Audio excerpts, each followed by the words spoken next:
Edwin Watenya Sifuna. Atakuwa anakuja hapa Bungoma, tutakuwa na mkutano kubwa sana kumkaribisha. So kwa niaba ya vijana wote wa Bungoma, nachukua fursa hii kuambia wakaaji wote wa Bungoma kwamba mkaribie, mkuje wote ili tuweze kusikiza mtoto wetu atakuwa na jambo gani.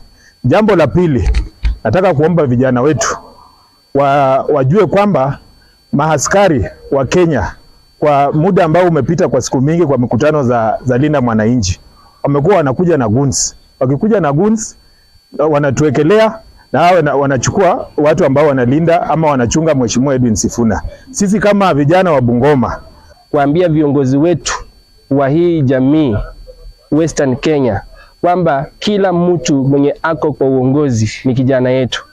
Hiyo siku sisi tumejipanga kupokea kijana yetu ambaye ana azma ya kukuwa rais. Lakini pia tunasikia wanapanga mikutano mingi. Sisi tunataka tuwaambie kwamba watu wa Bungoma sisi ni watu wa kulinda amani na tunapenda amani. Na hiyo siku hatupendi kuona vurugu yoyote yenye taongoza watu wa mwage damu hapa Bungoma. So we want to call upon leaders to exercise political tolerance na wakuwe na sobriety in their decisions so that hiyo siku tusikuwe na clashing hapa. Kuna vurugu, mnapanga vijana and what have you. Vifo, maafa yanapatikana, madhara yanapatikana. Kwa nini kwa mikutano zenyu kuwangi na guns? Kwa nini kwa mikutano zetu watu hawauani, watu hawapigani? Tumesha notice this, and let me tell you the government, I want to call you to order please. We are trading on a very dangerous line. Haiti ilianza tukimichezo na saizi tukaelekea hivyo.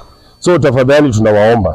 Huyu Edwin ni kijana tu, na kijana vile mnajua hana pesa ya kumobilize as you are saying, hana pesa yoyote ya kuita mtu yoyote, ako tu na watu. Na watu wenye wako nao ni watu of the goodwill ambapo pia hawana pesa akina sisi. Na sisi hao wenye hatuna pesa sisi we are the majority. So please, the government, you should take your mercenaries, your machineries to do a better thing for this republic. Lakini yale manifesto ambayo walikuwa wanatuambia wakati wa campaign haifanyiki paka saa hii. Nataka kukumbusha tu kitu moja. Mheshimiwa Speaker, wewe ulisunguka hapo ukituambia tuchague Mheshimiwa William Ruto. Tukishamchagua wewe utakuja ukichukua vijana kama sisi ukiwapeleka katika vitengo za polisi ama jeshi. Hata ukatuambia kwamba haijalishi tukichukua hii serikali, haijalishi uko na mapengo, wewe ni mfupi ama wewe ni mwizi. Lakini kufikia saa hii Mheshimiwa Speaker, hatujaona polisi yeyote mwenye ako na mapengo kutoka mkoa wa Magharibi ambaye amechukuliwa kwenda katika kitengo cha polisi.